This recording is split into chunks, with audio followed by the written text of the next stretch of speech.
The following presentation was recorded live for the International Association of Square Dance Callers 19th Annual Convention. We take you live to Virginia Beach, Virginia, where our session is just getting underway. They'll get a sound bite in the back so they can get a setting and a level so they can work with us. And the session will be taped. So accordingly, we're going to ask you if you have questions, and we'll provide time for that.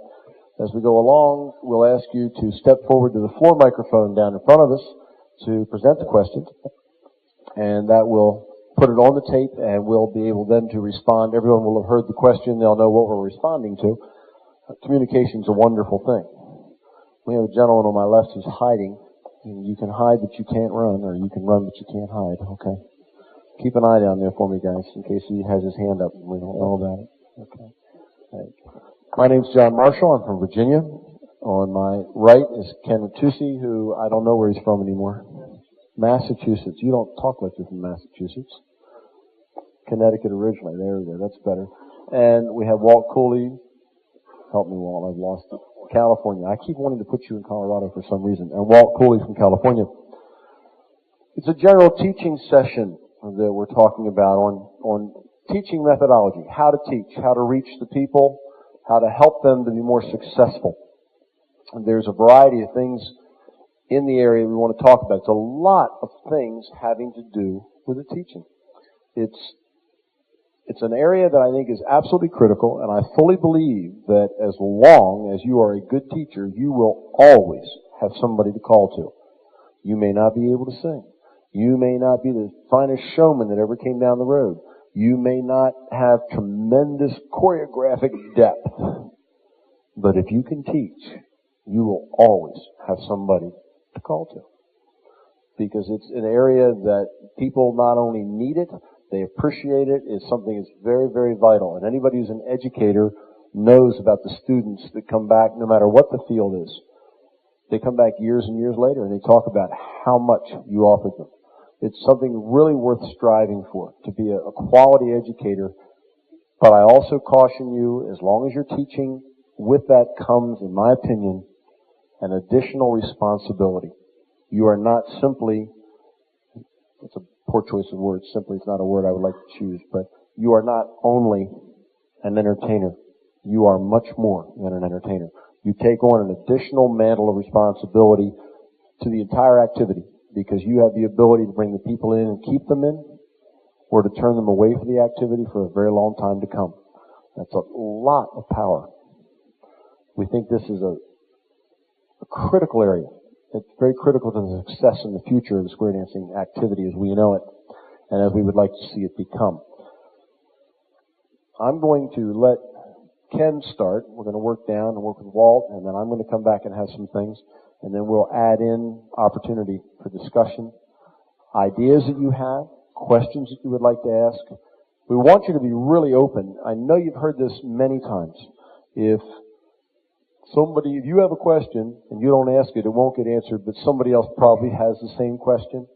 We say it over and over again. Don't be afraid to ask a question that sounds stupid. I know that sounds trite, but it's really critical. Somebody else is thinking the same thing. Don't sit there and say, well, how do you keep them from doing a courtesy turn in the middle of the square through? That's a factor. It happens. It happens to all of us. How do we deal with it? Any kind of question like that, don't think, that's the case. And if somebody sitting next to you asks a question that you know the answer to, don't roll your eyes and think, obviously this guy's a bush leaguer. There may be something that he knows about that you don't. And we really want to open up that line. We want you to be really wide open and accept it. Nobody's going to laugh at a question that you have. These are real things, and they're important things, and they impact the people, your most important people, your customer. They impact that directly. So we want to try and help with that wherever we can. Let me give you Ken for starters. Thank you, John. Many of us, as I look around the room, have been coming to many CALLERLAB sessions. And if you know, every year we tend to have some sort of teaching session. I wanted to do something a little bit different this year. To me, it would be insulting your intelligence to stand up here and say, tell you how to teach your class. I don't want to do that because nobody tells me how to teach my class. But what I want to do and what Walt's going to do is we want to try to open up your mind to be a little bit more creative in your thinking and your preparation before you go to teach a class. If you've been teaching for many years, you sort of get it, we all do, we sort of get into ruts and we do the same thing all the time. But what I want to focus on is basically mental preparation for you and for your dancers. Whether you do some of these things now or you don't, we should be able to shed some insight for you. I have an opening statement. It says, teaching new people to square dance may be the most important aspect of a caller's responsibilities. But before you can teach, you should be prepared. Callers who are better prepared in teaching techniques and good teaching practices retain a higher percentage of their class and continuously add dancers to their own program as well as the overall square dance activity. But how do you prepare? I want to clarify this by stating I am not talking about a lesson plan. A lesson plan is something a little bit more specific where you sit down and you say, I'm going to teach this call, this call, this call on this night. The second week I'd like to teach these. By November 15th, I'd like to have been through this program. We want to graduate them on March 28th. That's a lesson plan. But what I want to talk about is goals. And there's 4 characteristics of goal selection. And the one is pick the right goal for you. Before you begin your beginner's class, sit down and write your goals. Is it what you want? What are you looking for before you begin teaching your beginner's class this year? Number 2, make sure that your goal selection does not conflict with other goals. For example, you may want the class to learn only mainstream by X amount of time. But, as in our area, New England, you may be teaching for a plus club that insists that you get them through the plus calls before they graduate because they're a plus club. Now that's a conflict of goals. You have a goal of what you want to do, the club has a goal of what they want to do, and you need to rectify that before you can move on. Number 3, no conflict with your fundamental beliefs. That is a process of a goal selection. What I mean by that is teaching a class takes up time. Are you taking away valuable time from you or your home life or your family? Is this something you really want to do or something you actually have to do? Many of us teach more than one class a year. We're out 4, 5, 6 nights a week. So you have to make sure that it does not conflict with your fundamental beliefs of goal selection and of your time. Number 4, within your control. You have to make sure that the goals you set down are within your own control. If they're not, you have to rely on others. And as soon as you rely on other people for any type of goal, then you've taken the control out of your hands and placed it into theirs, and you may not end up with the right result. Now that you've selected your goals, you must set them down, and it's important to set them down in writing. And there are 4 characteristics of effective goal setting. Number 1, all goals should be written in specific terms. For example, I will finish the basic program by such and such a date is specific instead of saying, I'll finish the first 68 calls by sometime in May or March or April. That is not specific. You really should be specific. Number 2, quantitative when possible. For example, I want to learn all of the calls of 1 through 29. That's being a little bit more specific, stating which number of calls, 1 through 29. Not, I want to learn the square through and other supportive calls. That's not quantitative. That's just one call. You need to be specific. Put down a number of calls. Don't say, I want to learn all of the mainstream program. Number 3, means for measuring progress. You have to have some way of measuring your progress as you're obtaining your goals. A checklist of what calls you're going tonight. The means most likely is going to be your lesson plan. That would be a means of checking your progress for goals. In the time limits or wishful dreams, your goals should have a specific time limit. It's not good enough to say, I will finish the mainstream program sometime in the spring. That's not good enough. You should be specific. Let's talk a little bit about expectations now that you've set your goals. What should you expect from the class members? You start your class, you've gone through a couple of weeks of fun nights or free nights, and now you've got what you feel is going to be the people coming to your class every week. Well, one, you should expect them to be punctual on time. You most likely tell them that, but that's what you should expect from them. And you should let them know that. Expect them to be attentive to your teaching. In plain English, no talking while you're teaching, and also the angels should know that. Expect them to realize that they will make mistakes. Set that up front. And expect them to have fun and enjoy themselves. What should your class members expect from you? And there are many callers that I know of who think that the class members shouldn't expect anything from them, and I think that's wrong. Just like you have expectations of these class students, they should expect something from you. They should expect you to be punctual and on time, just like they should be. They should expect you to be prepared and know what you are going to talk about and know your material. An inexperienced caller who doesn't know what he or she's talking about will show up very vividly to the dancers, whether they're a beginner dancer or not. Hesitations in your definitions, hesitation in your teaching techniques, those are the sort of things that give away that you, perhaps the caller, the teacher, does not quite know what he or she is talking about. You should be prepared. Also, they should expect you to be professional at all times.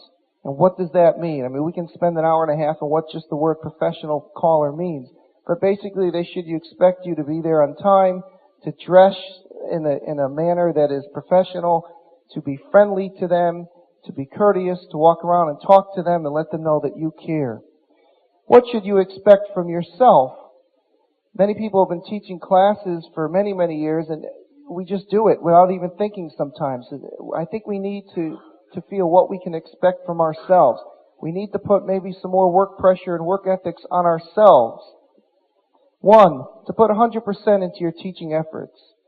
2, to have patience, not only with the class, but with yourself as well, especially newer callers who are learning to teach for the first time or second time.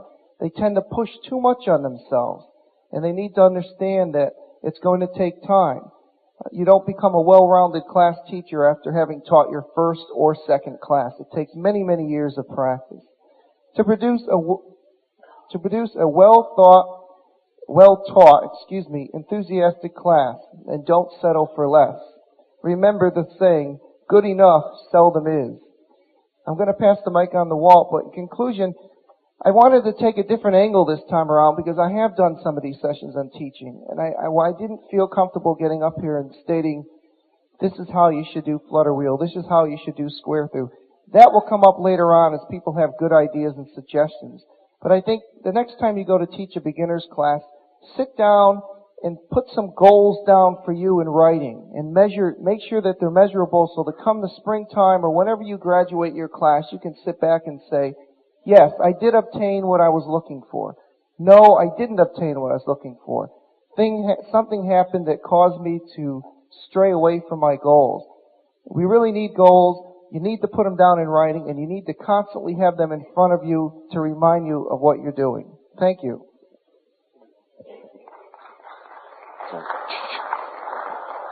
Thanks, Ken. I want to piggyback onto one thing there that Ken was talking about in terms of being prepared and that sense of assuredness that it lends to you and your presentation. Don't kid yourself. The dancers are very sensitive to that. Even if they don't see you fumbling around, looking up a definition, trying to figure out where you want it to be, they sense it. They feel it. They are aware of a unsureness on your part, and it conveys. And obviously, we're talking about what is optimum, what would be wonderful if we had a total grasp and command at every instant of what we were going to do. Well, that's not the real world, but we strive for that. The dancers get a sense of that, and it conveys, and it affects and impacts their retention, their attentiveness, their own sense of being certain about what they're doing. If you're uncertain, they will become very tentative in their response for fear that either they are doing something wrong or about to do something wrong or that you didn't really mean it. And that does carry forward, and it sounds like it is a subtle thing. It sounds like it's subtle, and it is, but it's real. And that part of the preparation time that you spend that Ken was talking about will impact that. It will improve that situation in terms of their ability to absorb and deal with what you're handling. Walt. Thank you, John. I guess, can everyone hear me? It sounds funny from behind this mic, but I wanted to take a little different tack with what we're doing here, and it ties together.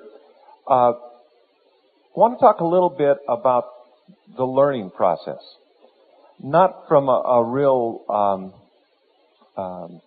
educated viewpoint, because I'm not an expert in how people learn. But there's a very distinct difference between teaching and learning, as I'm sure many of you have observed in the past. You can think you taught something, but people haven't learned it. So I want to talk a little bit about how we go about, rather than say teaching, how we go about assisting the learning process on the part of our dancers. And what I'm going to suggest to you here, I don't want to say that this is something I do 100% of the time. This is an ideal that I have laid out for myself and I've written down and I struggle with. I've been struggling with it for 30-some classes, and every time I think I got it just right, I go back and find a better thing to do, and sometimes I forget a good thing I had if I don't get it written down. But when we look at learning, okay, as opposed to teaching, I think there are several factors that are very important to us. One is attitude and atmosphere. By attitude, I'm thinking in terms of the caller's attitude. What's your purpose in teaching? Are you out there to make dancers who are letter perfect so that other callers will know that you can teach dancers who all turn into advanced dancers? Or are you out there to generate fun? And I don't, by the way, mean that as a snide remark about advanced dancers. Some dancers don't want to get there. So the attitude you have and the atmosphere you create affects the learning process. So many dancers tell us, I had more fun when I was a beginner than I've ever had since. Not all tell us that, but you hear that. And it has something to do with the attitude that was going on and the attitude you project. That you're not expecting them to be perfect, you're there to have fun, you're challenging them, you're doing things for them. Another key one is environment. The environment when we are presenting square dancing is, I believe, really unique. It's not like a classroom environment. If you're a classroom teacher, you try to have every student learn, but fundamentally you do your lesson plan within the time allotted during the year, and some students pass and some students fail. And if you have a slow student, that doesn't prevent the others from learning. But in a square, if you have one that cannot grasp a right and left through and you're 10 weeks into your class, it's definitely going to impact on how the others in the square learn. So I think teaching square dancing is quite a challenge. Another key thing is language. Square dancing is a foreign language. It really is. We tend to forget that as callers. We work a great deal on understanding the definitions, and we forget that to a beginning dancer, what we think is a clean, concise definition may be so clean and concise they have no idea what we're talking about. For example, partner hinge. A hinge is a half of a trade. That's the essence of beauty and definition. It says it all. But many dancers haven't got the faintest idea what that statement means. So language is important. You not only need to be teaching definitions, you need to be communicating what the move is about, which is a different matter. Now, if you take those factors for just a few minutes, I'd like to run down what I categorize as the process of communicating the skills of square dancing. And there's basically four, and you can categorize these things different ways into 3 or 5. You can do a lot of things, but I look at it in 4. First is understanding the call. And I'm not talking about the dancer here, I'm talking about us. The first thing which comes to my mind, and used to come to my mind for years when I talked about understanding the call, is I'm going to read the definition and know what the definition says. Well, that's important. You need to know starting and ending formations, exact definitions. But there is much more to understanding the call that will help you in teaching. You need to know what it looks like. These are insights to help the dancer. There was a call that we had on the quarterly selections some years back, if I remember right. It was spin, chain, and scoot through. And those of you who may recall it, it was like a spin chain through, except the end dancers of the wave were walking through the middle, and you had a momentary star that turned half. And I struggled with that for a long time until I realized with one of my groups, which happened to be of the right age group to not have forgotten this, that that thing in the middle was just exactly like one of these old revolving doors in a hotel.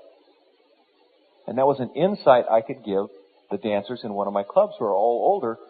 Look, when you do this part of the call, it's just like you're walking through the revolving door. And if you can develop these insights for every call you have, not only what the definition, but what it looks like to, for example, the man or the woman on the street, you can help the dancers get past the concept and then accept the true definition as it is. You also want to be aware of the subtleties of the call, the tricky spots, the things to watch out for. A good example is spin chain the gears. The one place spin chain the gears breaks down most of the time is the dancers fail to get the stars with 4 dancers in each star. And you can recognize that. That's the catching spot. Common uses. You need to study and understand the common uses of the call.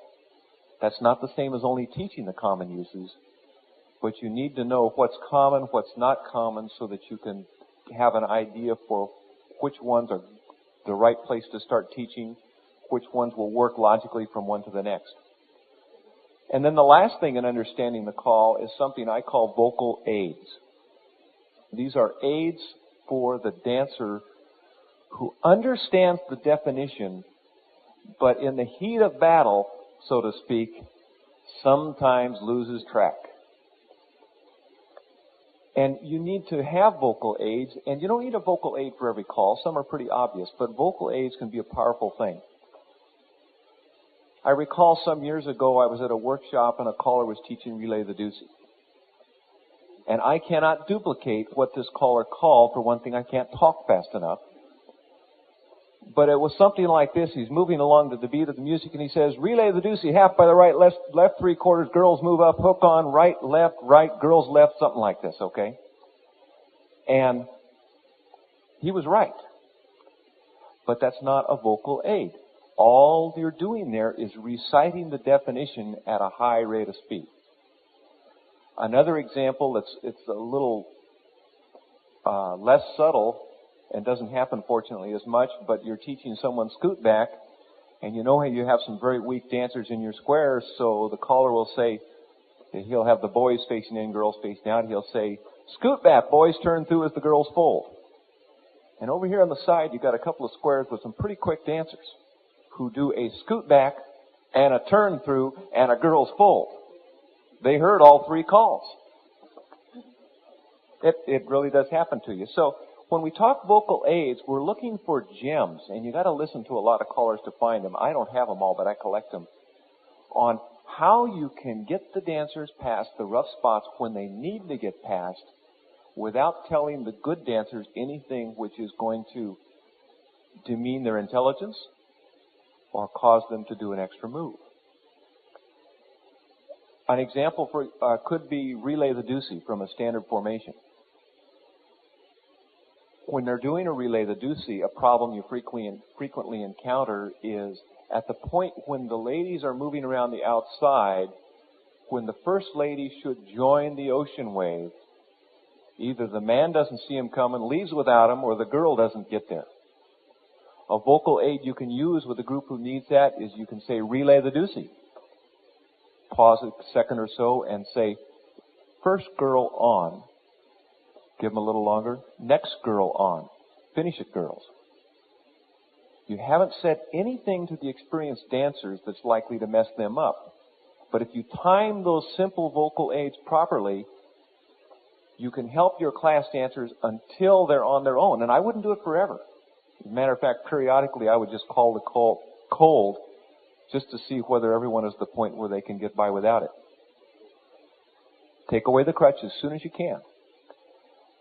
Spin chain the gears. When I teach that, I emphasize to the dancers that it is essential that they have stars and that they wait for the people chaining through the middle and get those good stars. And I tell them, if you don't get good stars, you're sunk.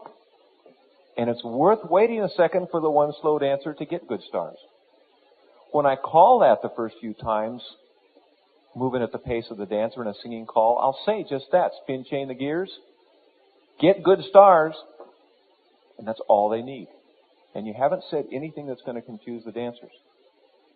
So it's worth thinking about these vocal aids. How can you help the dancers without detracting from what you're doing? Once you've done and you've analyzed the calls and you thought about these things, the next thing I worry about is planning. And this deals a lot with what Ken talked about. Key things, teaching time. So many of us are hired by clubs and the clubs dictate what they want. We fight it.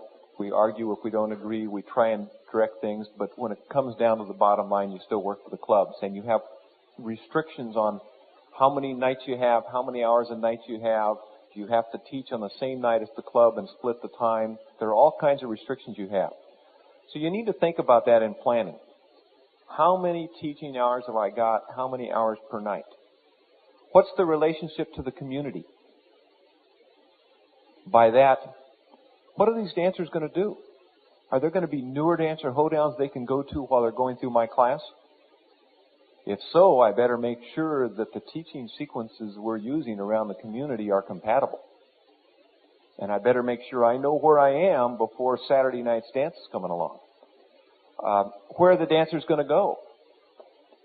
Am I the only mainstream club in an area that's predominantly plus?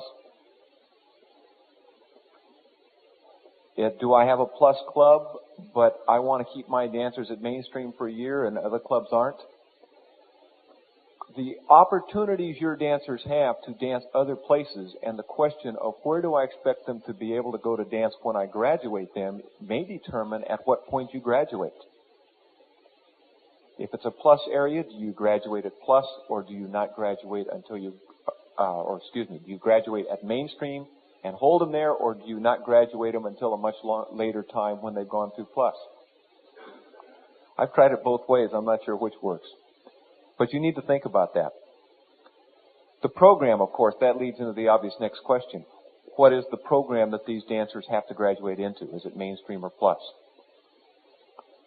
And finally, the club environment.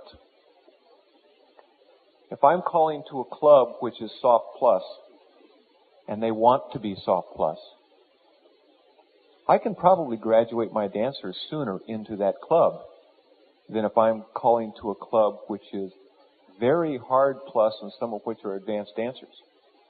Because what the club prefers to dance has a lot to do with when your dancers are ready to dance with them. You got to think about that. So that's understanding and planning. But let's talk about teaching a little bit. I guess I'm doing okay on time.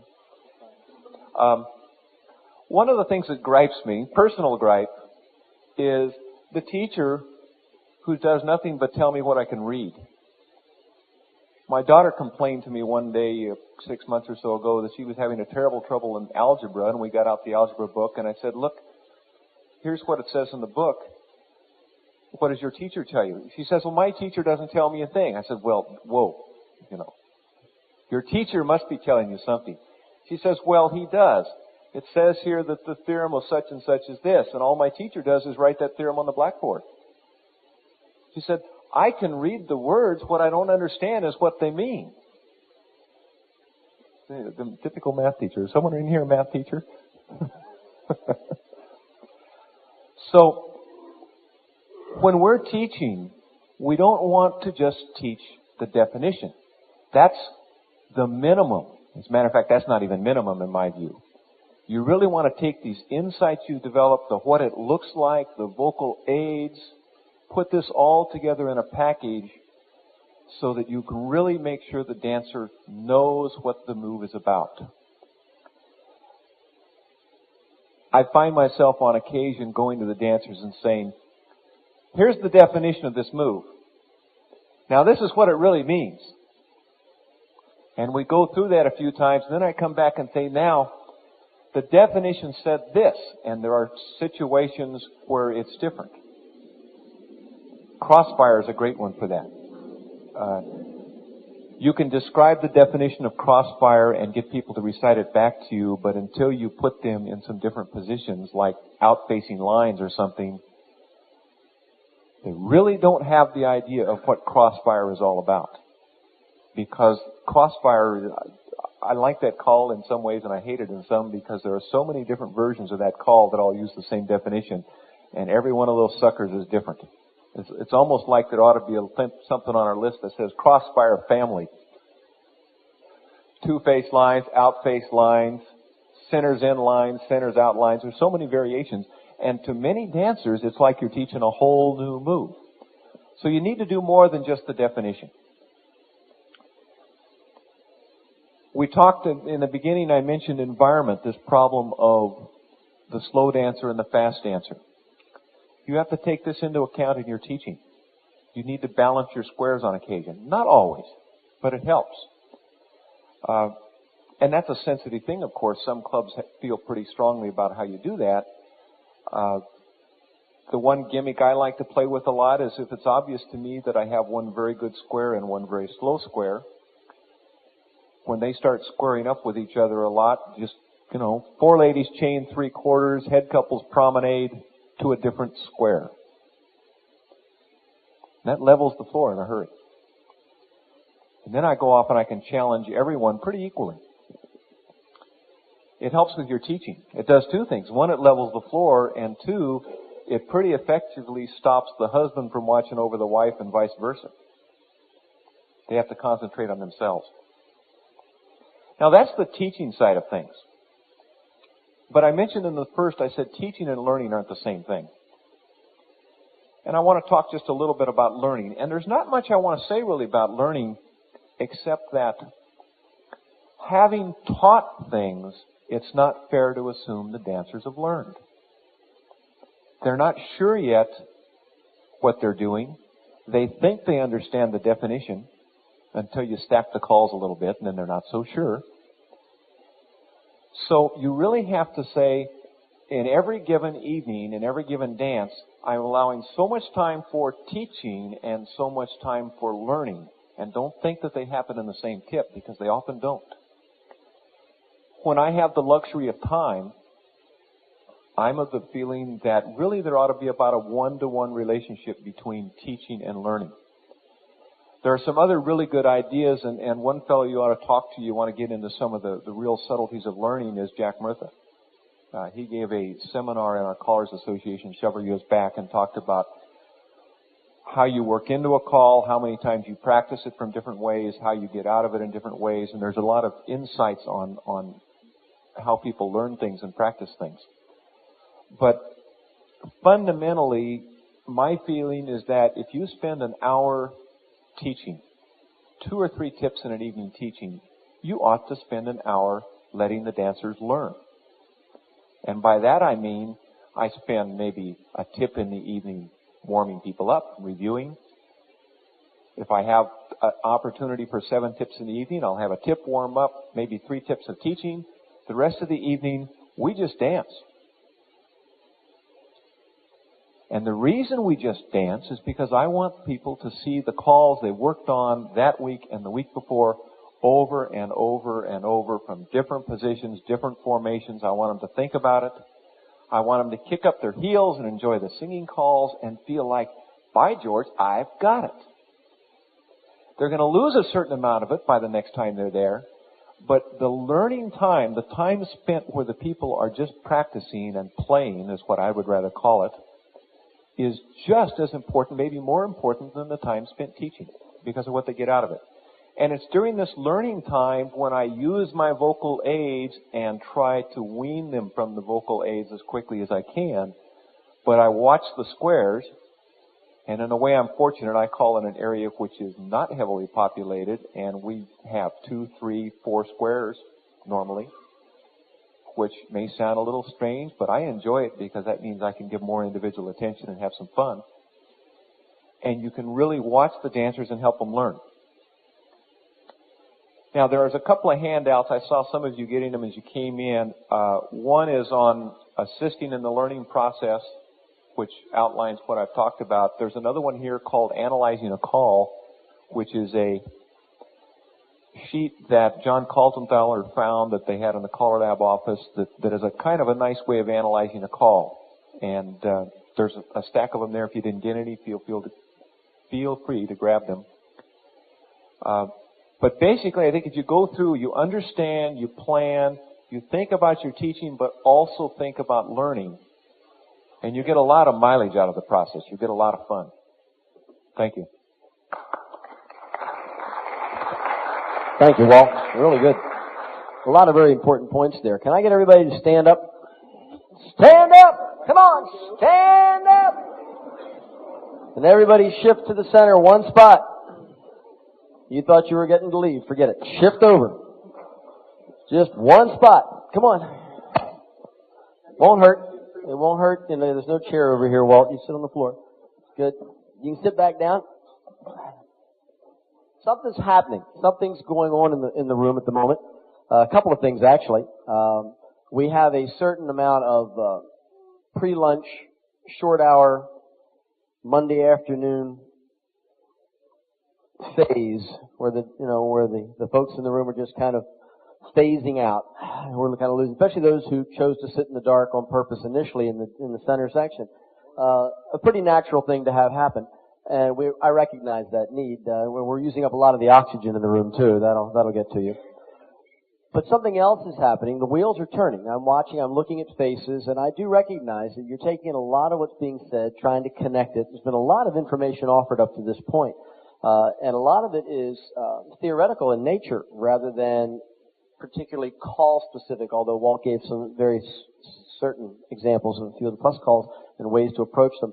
But what I also see happening is what I refer to as the glaze effect.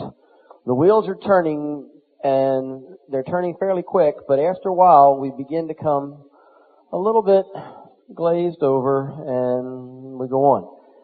And it happens in our classes sometimes, particularly if we opt to teach a little too long or in a little too much depth, and we don't break it up.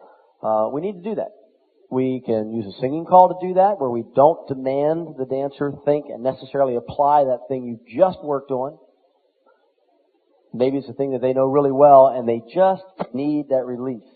They need a different focus. They need a little fresh breeze, fresh oxygen in the room, and you can provide that. And you can provide it in a variety of ways that's not purely teaching. We're talking about how to teach. One of the things to do is what not to do. And one of the things is not to bury our dancers with information. And that's an easy thing to do because we get wrapped up in the fact that we are so concerned with the dancers getting it. Understanding what we're saying and be successful. We really do care. We really want them to get it. And we keep pushing and we keep working, and time gets away from us, and after a while, they're shell-shocked.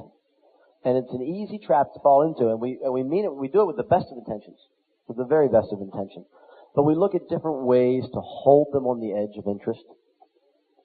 Some of those ways have to do with body language of your own, visual eye contact, projecting your voice to the dancer in such a way that every dancer in the room, or every caller, feels like the person they're working with up there is inside their head. It's talking just to me. One of the things I would encourage you, having to do with communication, is work on ways to create mental maps for your dancer. That's harder with brand new beginners, I think, than it is with dancers who already know the vocabulary, who already know the language. But the folks that don't know the language, we have to find ways of communicating for them and creating for them mental maps they can see what's happening. Sometimes they can look straight ahead and see it. Other times it's an internal process. Learning how to do that takes a lot of time and experience, but it's time well spent. We do a variety of things with our dancers when we're trying to communicate. We talk about setting moods and tones or mindsets on what's going to happen. And one of the ways we can do that is with the words that we choose. I make it a point to work with words like share. Here's some ideas I'd like to share with you. Here's a new call that we might explore together tonight. You're setting a mind frame. It's not a you versus they, or it's not a thing that makes them have a sense of having to attain, having to reach. It's a sharing. It's a joint effort. It's a joint fun, enjoyment thing that you're doing together. Here's one we're going to play with tonight. Wait till you see the one we're going to play with tonight. Now, it's still a lesson, and you're going to keep the call, but it's an underlying subtle thing. You're planting a seed. We're going to share. We're going to play. We're going to do this together. We're going exploring. Those don't sound like major things, but they all help set a tone. And they will help you reach the dancer when you're talking about communicating with the dancers. Walt mentioned in passing doing a call from a standard formation. Let me mention to you that we do now have both the mainstream and the plus standard formations booklets available. And they talk about a guideline. They are not the only way the calls can be done, but they are the ways that you will tend to ensure yourself of a greater degree of success with the dancer. And I would encourage you to look at those documents. They are available to you. They have them. And the standard applications booklets are worthwhile, and a lot of effort went in there. And they are the best joint or group effort, I think, that we could put forward for you. They will help you avoid certain pitfalls and traps, particularly if you're a newer teacher. But I've had a number of callers look at that who are long-term, experienced callers who say, I guess I always did do it that way, and somehow I've gotten away from that, or I don't teach it that one first anymore, and I wonder why not. But they've been struggling with that call. I'm going to go back and teach it the way it's been suggested and try it, see what happens. It's a tool for your use. It's not written in concrete. It's not the Bible, but it will be an effective tool for you to draw against. It may help. It's something for your use. One of the things that I like to do with dancers, particularly beginner dancers when we're working along, and I talk to them and I'm trying to communicate with them, is to deal with things by talking to them in terms of gender. Now, I know if you're a choreographer, you say, well, there's leaders and there's trailers and there's centers and there's ends, and that's true. But new dancers especially don't always know that. Do you really teach your new dancer that where you are standing now, this formation we call an ocean wave? This formation we call a line. I'm not trying to make choreographers out of them, but we talk about that.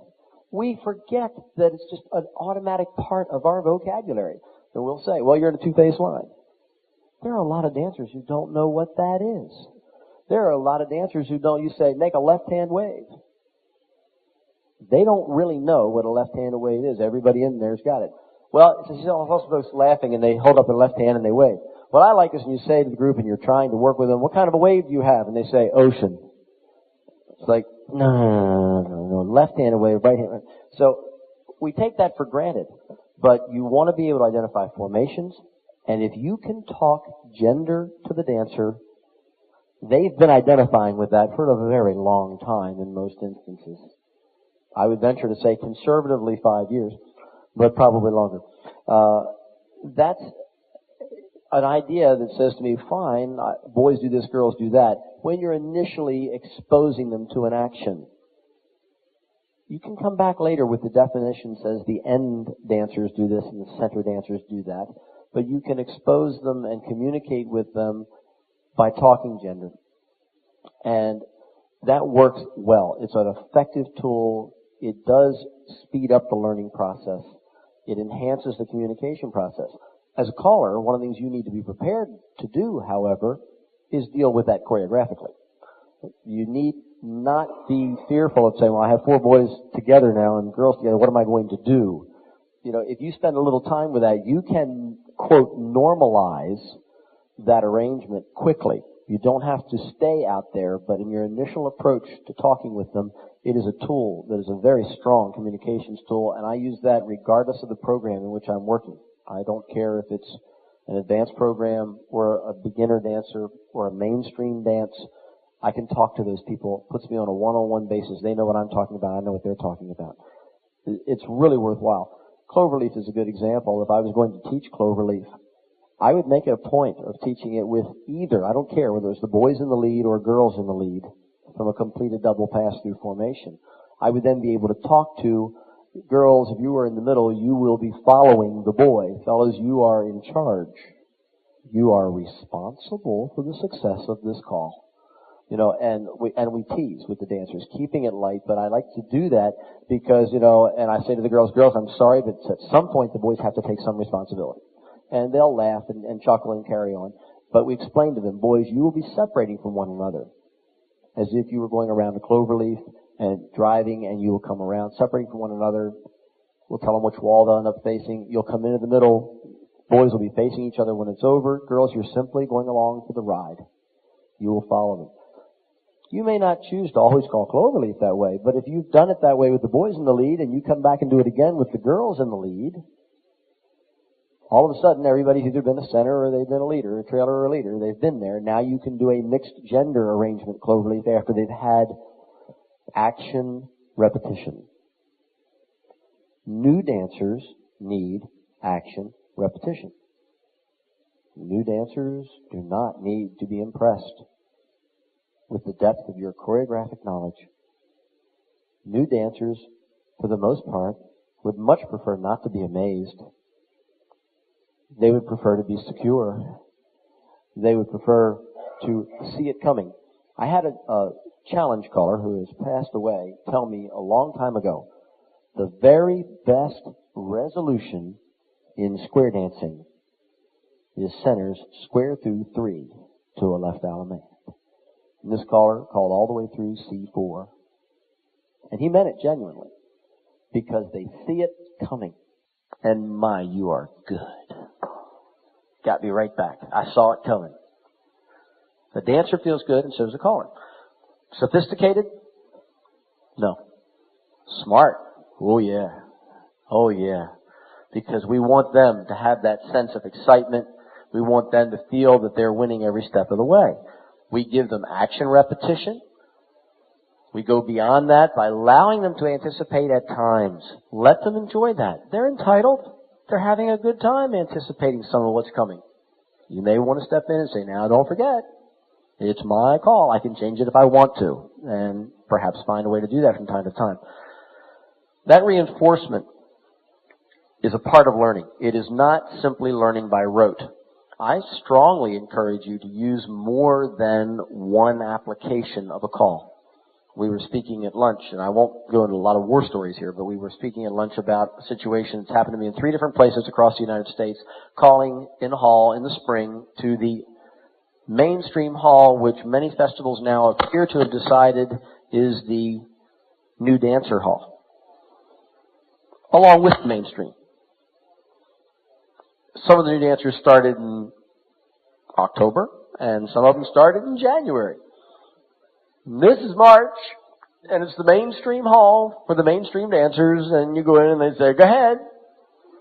Here it is. It's like walking in a minefield. You know, it really, you just don't know what you're going to call next that they're going to break down on. And so what you do is you find the things that they know and you write them down, and you call them a lot. Repeatedly. But one of the experiences that we had, dancers were dancing well. I was very pleased. It was up to the middle and back. Carl knows this story. You know, it happened again last weekend, Carl, in St. Louis. Up to the middle and back. Good. Right and left through from lines of 4. They did that lovely job. 2 ladies chain. It was pretty. They courtesy turned nicely. No turn unders. Very nice courtesy turn. Roll away a half sachet. They did a roll a half sachet. The whole room did a circle to the left. I said, okay, we'll do that. We'll do circle to the left. The only way these dancers had ever seen roll away a half sachet was in conjunction with circle left. I hadn't called circle left. They weren't in a circle. They were in a line. Now, maybe nobody ever pointed that out to them if this is a line versus a circle. But we know that roll away half sachet is part of circle left, evidently, because I'm talking like 30 squares. Circle left. So you go with that. Okay, we'll call that, right? I did take the opportunity to go back and show them some other things that we could do. I believe in more than one application with beginners. I do not believe in all position with beginners. There can be debate on that. We can talk about that separately one-on-one, but that's my view. I don't think it's necessary.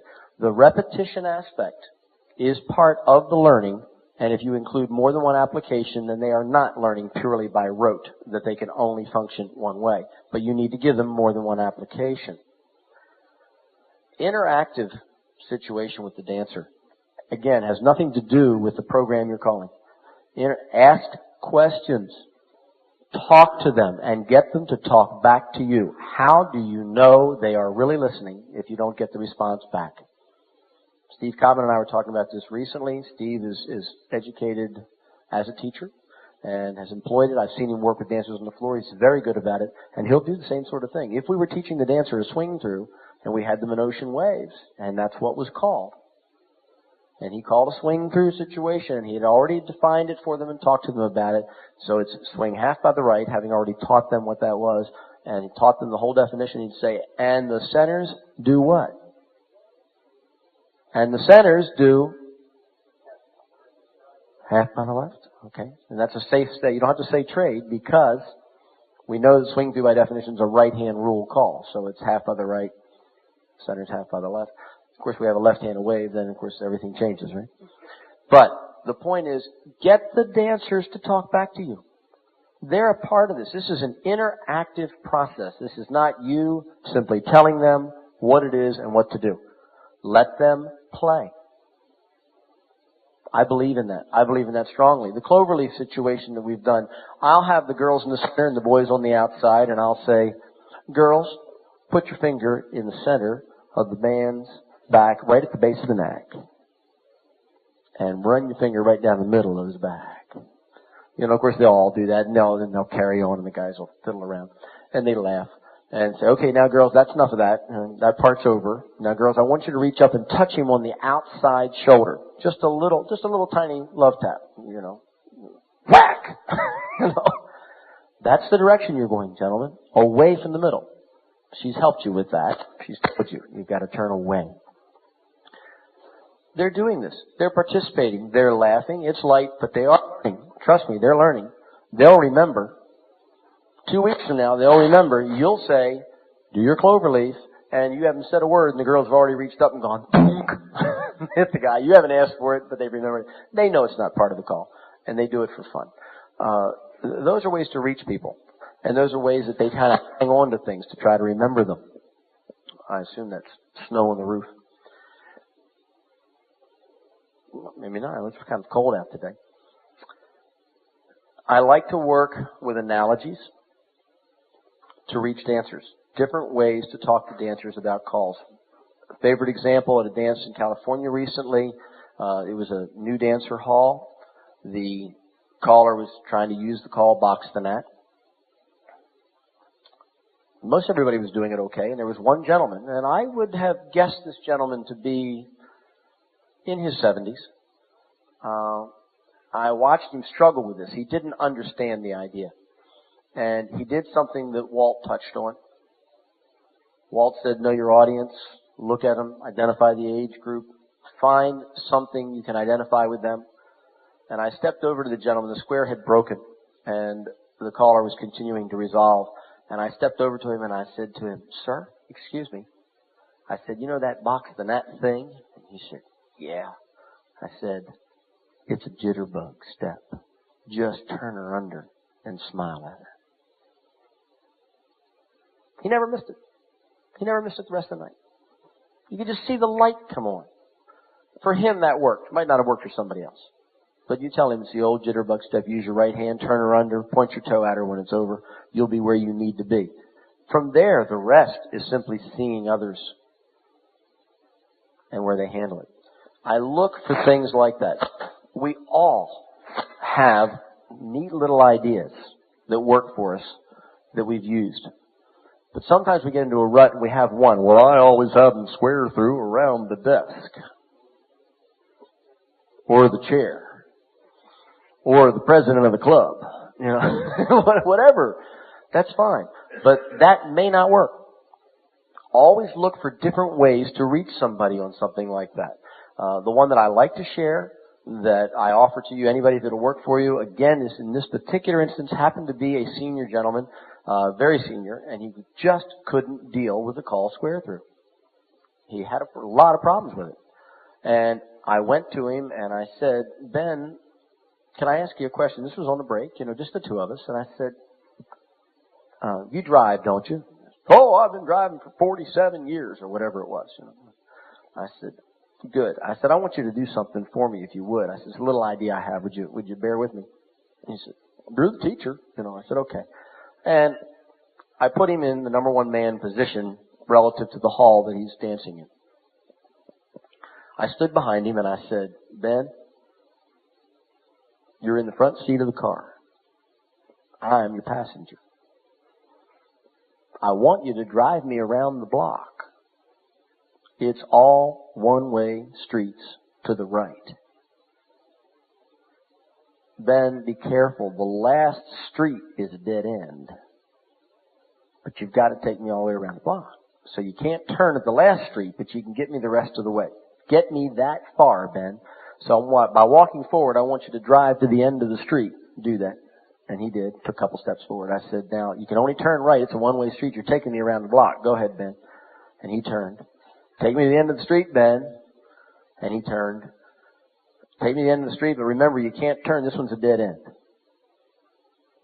Square through 4. I said, Ben, that's square through 4. 4 hands.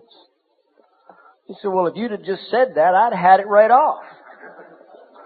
I said, Ben, I just thought of it, I said, can we change this a little bit, Ben? He said, sure. And I put him on the bell side, the ladies' position. I said, Ben, I want you to drive me around the block from here, but the streets are all to the left.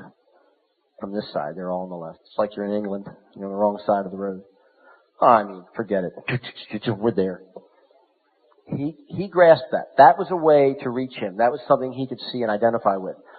Those little tools are neat, not because that's my tool, but because they're neat for all of us. And every one of you has some of these, and I encourage you, share them.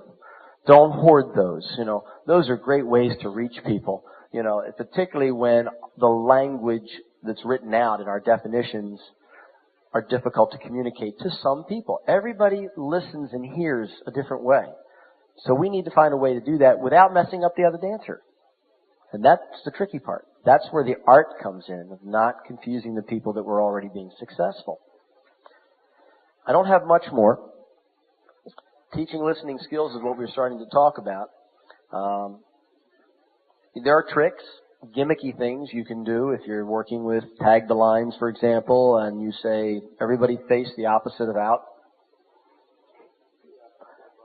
That takes a few minutes to process. I mean, we're not talking body flow and dance to the music here. We're talking getting a point across. That's a gimmick, purely a gimmick. But you're trying to key the people in. Have any of you ever done head man in the side man's corner, go up to the middle and back? Think about that one a second. I'll guarantee a lot of dancers, particularly the clever ones in the Plus Club, who are angeling, will grab their corner and rush right to the middle of the room.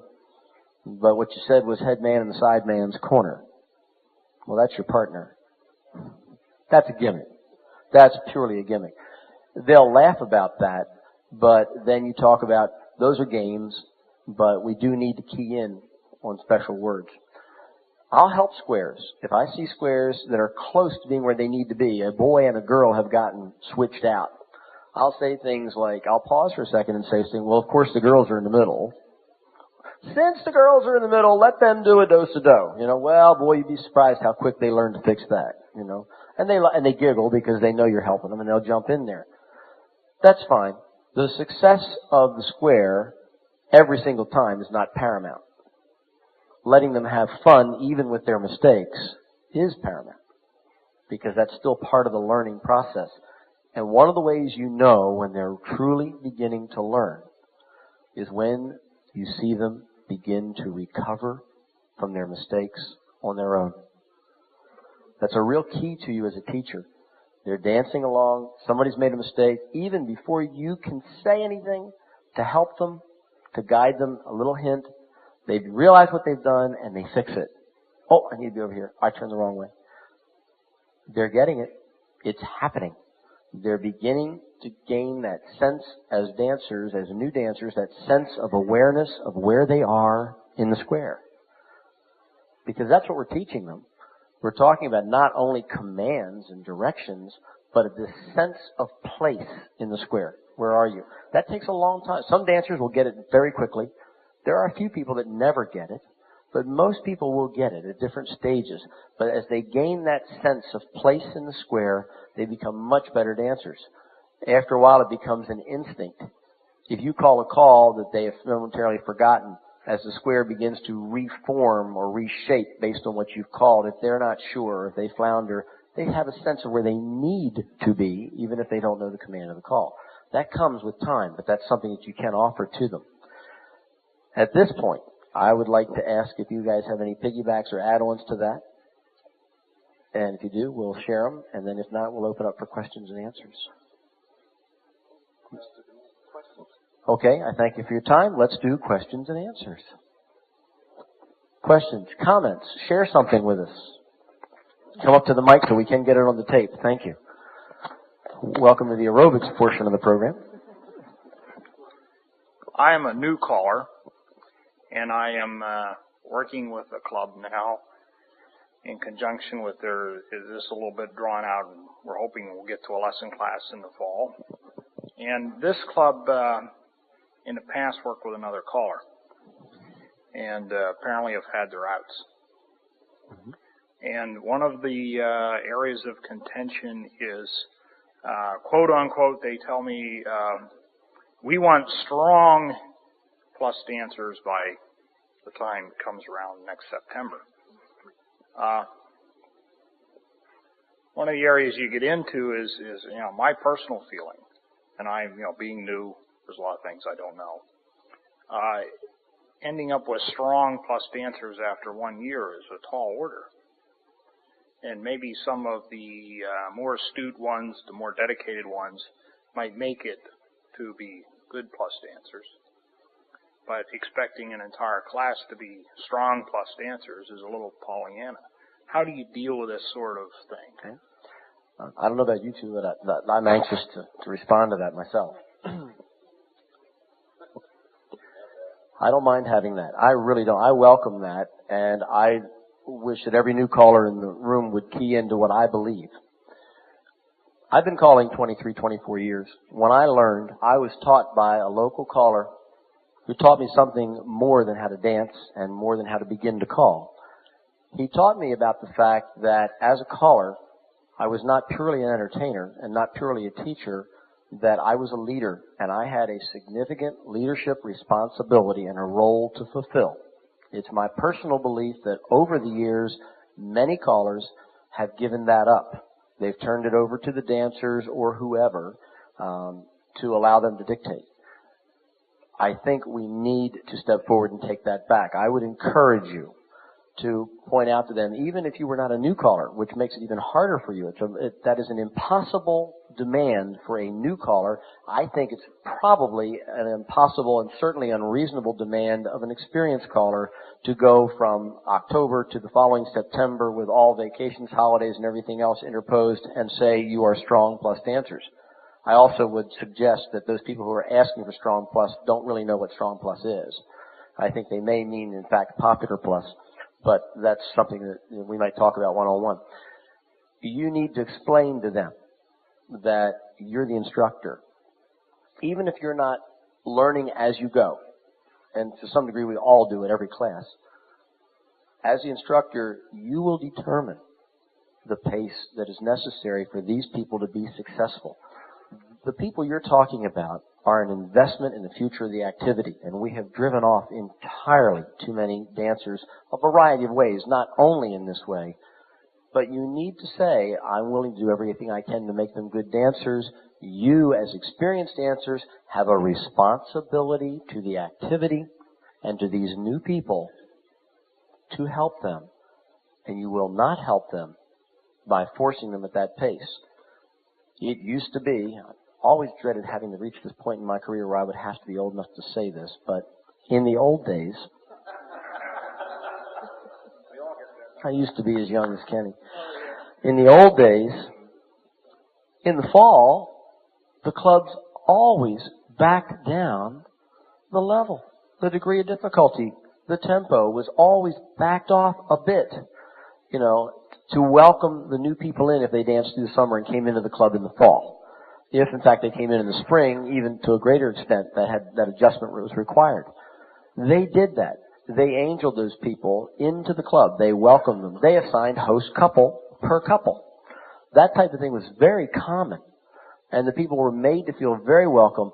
And the people didn't get upset. They were anxious to see the new class, see who they were, meet these people, and make them part of the group. We've gotten away from that a long time ago. The burden's been thrust onto you by we need the members, we need the dues, we need to be able to pay your fee, we need to be able to... Look, you can give... I would suspect, like most of us, you're not running 22, 23 squares in your beginner's class. You probably have a very small number. You're willing to give up your time and work with that small number for that tiny amount of money that's coming in. You're willing to do that. They certainly should be willing to recognize they can wait a little bit longer to get those people and have them stay a lot longer. I would put the burden back in your lap. I know that's hard, especially as a new caller, but you will do the best you can to make them good dancers, but you want a commitment from the club that all the work that you do and that those new dancers do will be for something really good and enjoyable, and that may mean they have to adjust their level for a period of time. That's a tough thing to do. Very tough. I think you should do that. No, you hit a good point. One of the problems we're having in square dancing is we get a lot of inexperienced callers teaching classes. By a show of hands, how many personally know of a caller, I don't care about their name, in your area that really shouldn't be teaching a class? Just about everybody raised their hand. And that's one of the major problems we have in square dancing, is that nobody, I shouldn't say nobody, many of the new callers coming out nowadays do not take the time to properly learn how to teach a class. Years ago, when I got into square dancing, everywhere you went, the experienced callers told you to come to my class, come on over on Wednesday night, see how I do it, tape me. As you come in each week, I'll let you call a tip. I'll let you teach a call. I'll tell you which calls I'd like you to teach. You can go home and practice it 2-3 weeks in advance. Nowadays, up in the Northeast, anybody who just buys a microphone and some records and a set of equipment, the clubs either hire them because they're dirt cheap or they're just in such a hurry to get out there and teach classes. And they are producing poor dancers because they do not know what they're doing. And yet, the classes, and that's, you brought on a good point, because the clubs are getting used to having somebody teach their class from ground zero all the way through plus. And it's almost getting to be the norm in certain areas, at least up in the Northeast. It's like, by April, if you're not doing the plus calls, my God, what's wrong with you? What's the matter with your teacher? But that's a serious problem, and it has a lot to do, the dancers will come to you and say, you know, exactly what they said. We want to get everybody up. We want strong plus. Not that they really even know what strong plus is, but that's what they think they know it is. And the reason is, somewhere down the line, somebody started this, and somebody pushed their dancers through, and they continuously try to do that. I really think we need to sit down and go over how we want to teach our class, because that's the most important aspect of square dancing. Not whether you're a caller who can call through C4 or C3 or you're a great choreographer. That doesn't mean a hill of beans to somebody taking beginner lessons. What you do with those square dancers when they graduate reflects how they're going to go on. How many know of square dancers that you taught and then the following fall they never came back? Show of hands. How many have seen that? Why? There's probably a million reasons why, but one of the reasons why is the callers are not taking the time to learn the trade themselves, and they're not patient with themselves, and they want to rush, and they want to hurry up and graduate. They want to become a teacher. They want to become a caller. They have no idea what they're doing, and for the most part, many of these callers are not reachable as far as, well, why don't you come to our local seminar, or why don't you come here, why don't you come to our caller school, or maybe I can help you. Some people just can't be reached. Question? No, this is just a comment I wanted to ask. I assume you can call Strong Plus. What we do with our angels, so to speak, is we always have a dance session for our angels after the class is over. This gives them an opportunity to show off to the students. So what I would suggest is to call a very Strong Plus for the Angels and watch them break down, and when he comes to you and says, Teach Strong Plus, then say, okay, if you can't dance it, then how do you expect me to do it? Okay. Just one thought I wanted to add to this. I face this very situation. I still face it now and then. One solution you can use, and it's not the only solution, but you only have so many choices.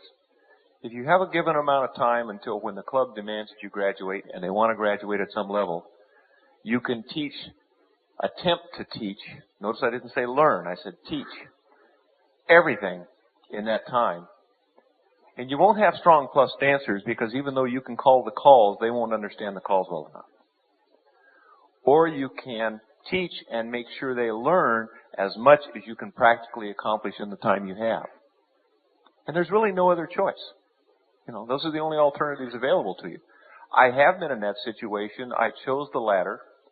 I taught the dancers like I would normally want to teach them. And when we were quite close to the time when the club wanted to graduate, I told the club, instead of doing the class for this part of the evening and the club for that, why don't we put the club and the class together? And I called tips which were challenging tips within what the class had learned. And the club response was, hey, these guys are good. They're ready for graduation, aren't they? To which my answer was, well, not entirely, because there are some things they don't know yet that need workshopping. Do you want to graduate and then workshop through the summer? Or do you want to not graduate yet?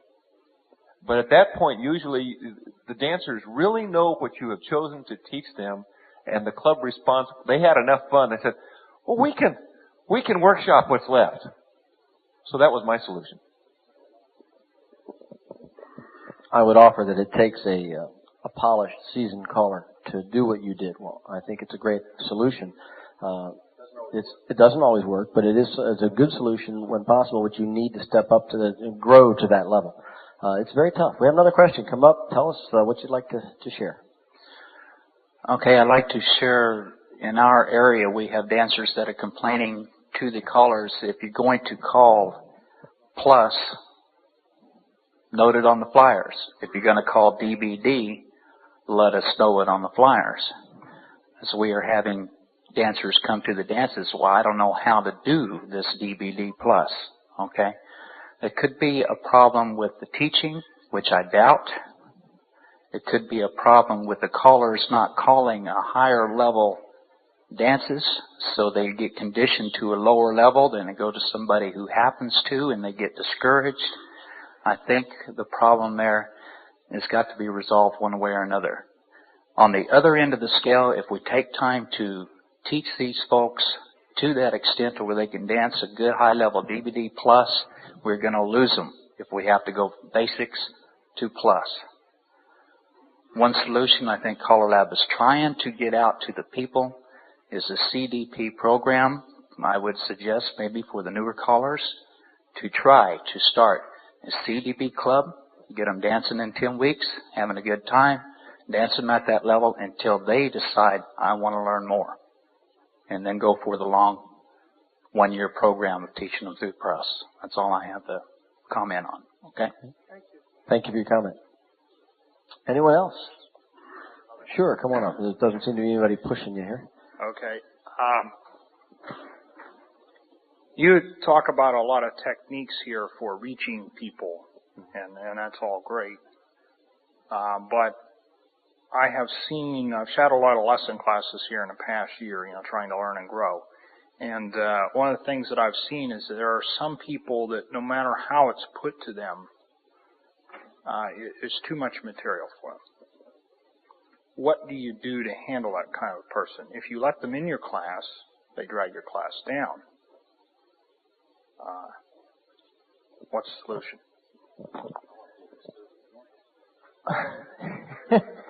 Are you talking about basically there's just somebody who really isn't going to make it? Right. Okay. In my caller school, I do a session on teaching, and I get up and I say, the worst thing you can possibly ever do in a beginner's class is have to go up and tell a couple or an individual that you really shouldn't take the lessons. I mean, what do we hear year in and year out, not only at CALLERLAB, but in our own areas? Recruitment. We need new people. How dare you say that we get rid of anybody? It's not a matter of getting rid of someone. I had to do that in a club up in southern New Hampshire I called for. We had a couple that just were dragging the whole class down. They were upsetting good students, students that were learning. The angels were getting upset, and some of the better dancers were going to quit. So you have to look at it as a numbers game. Are you going to lose 3 or 4 good couples for the sake of one? I finally went up with the club president, and I just said that, we really feel you're having a problem. We've worked with you. We've split them up. I've put them on opposite sides of the room in a different square.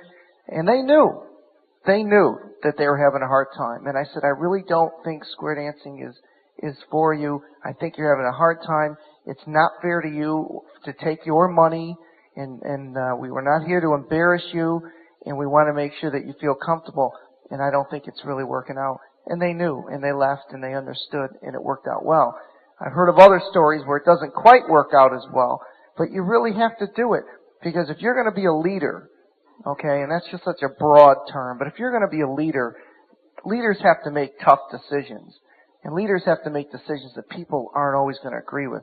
You got to do it. If you're going to be in the long run of teaching square dancing to people, you're going to run into almost every situation that happens. You've got to be prepared how to handle it. Let me comment to that also. Ken's absolutely right about the leadership aspect of that. We have this belief, for some reason, that square dancing is, in fact, for absolutely everyone. That absolutely everybody can do that, And that's really not realistic. I used to play tennis, had a great time with it, and then when I got into college, I played on the team.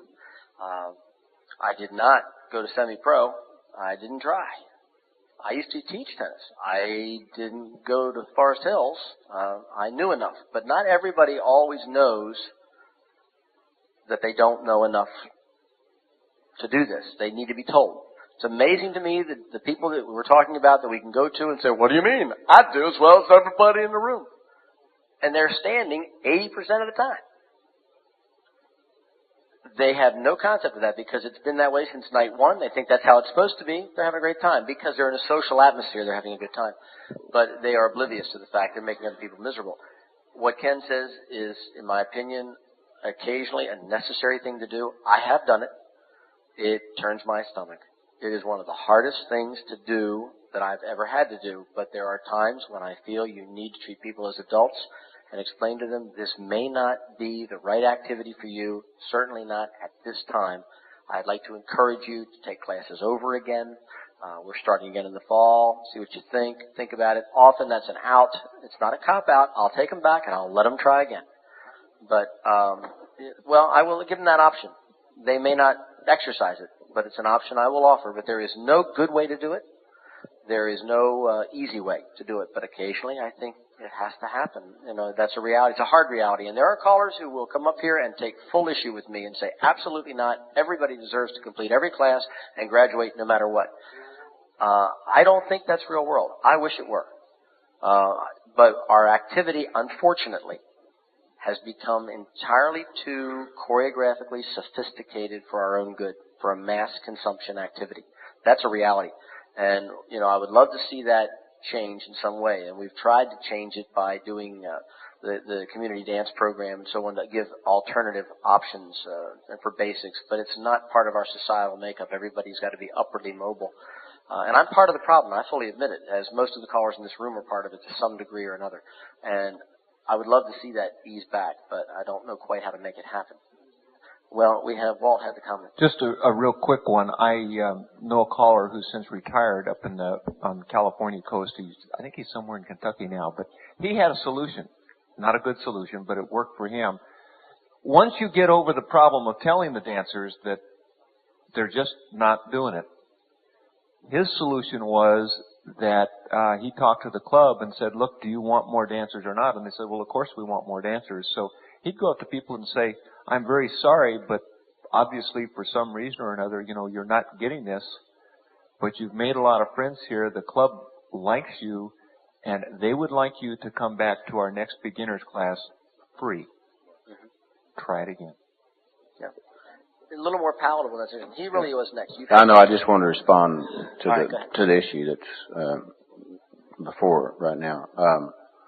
My suggestion would be, I mean, I say to that dancer, you know, maybe it's me. You know, maybe there's something I'm doing. I'm not going to blame it on them, but I also direct that dancer to another caller who is doing CDP. Who you don't like? No, who's doing CDP, and say, go, you know, perhaps, I mean, you know, either or go to another lesson or come back. As you said, he can come back free. I mean, that is an option. So all three of those are. These are all ways to try to make it more palatable. Taking it on ourselves, taking the burden on ourselves is somehow I'm not communicating to you the way I would like to be. And we try, but there's still no good way to do it. For the inexperienced caller who has been addressed by this and is very frustrated by it, let me tell you, there is one absolute rule. You may not shoot them. You may not do that. I'm sorry. CALLERLAB has a direct admonition against shooting anyone. I'd like to have your opinion on one thing I do. When I start my basic classes in the fall, I do not tell these people, you will have to go to lessons for 20, 25, or 30 weeks. I kind of ease into it later down the road. It takes me personally 20 to 25 weeks to teach mainstream the way I want to teach it. I don't know how you guys have any fun on this or not. Even 20 to 25 weeks for full mainstream is tough. That's quite a reach to be able to do that, depending on the depth in the class, and every class is different. You're saying you don't want to scare them away. Is that your approach? Yeah, we've been talking about that recently in the board. The board was saying, why can't we use terms like, you know, how long will it take before I'm dancing? Well, it'll take 5 minutes before you're dancing. As far as how long to dance, put it in terms of hours. You know, 40 hours, whatever it is you think, you know, so they're actually doing like mainstream, something of that sort is another way to lessen the impact. Did you have anything on that, Ken? Well, you may want to try to avoid it, but anyone who calls for clubs that have angels in the class, forget it, because the first time they say it and there's an angel nearby, and it may be September, oh, don't worry, by April you'll be able to graduate, and they blurt it out before you know it, it's too late. There's some reality there, too. Let's take one more, and then we'll break because we're going to have our opportunity to ease back up and get ready for dinner. I just had one comment I think that worked for me. I had one couple about 3 years ago that just seemed they could not get it. And I walked up to them and I told them, it seems like you're having a lot of trouble. What I'm going to do, I'm going to put you in a square with all experienced dancers so they can help you.